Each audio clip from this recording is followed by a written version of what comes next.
Natatandaan ko palagi yung dalawa pag nakita ko yan. Kasi itong baldness, 4 na stages yung baldness. Kanina pa ako tingin na tingin. 4 stages ang baldness. Yung first stage is preview. Anong AW? Buhok mo, weak. Amen. Hello? BMW. You know, kanina pa ako nag-observe, no?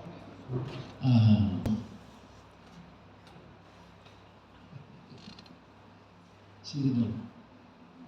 Oh, binuksan yan.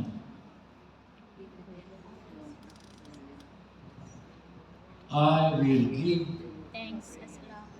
give you thanks as long as I live. I will raise my hands to you in prayer.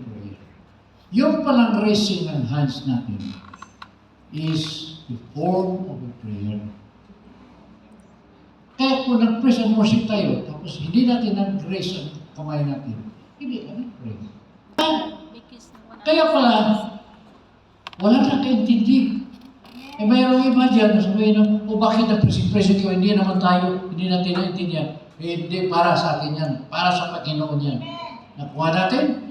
Amen? Kaya, okay. Nakita mo ng konti. The righteous are guided and protected by the Lord. Psalm 149:6. They shout aloud as they praise God.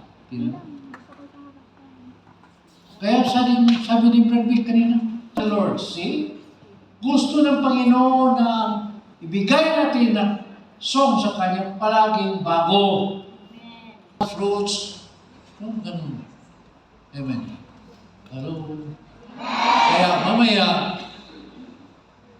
sabi kay Lord, nandito kami to praise you.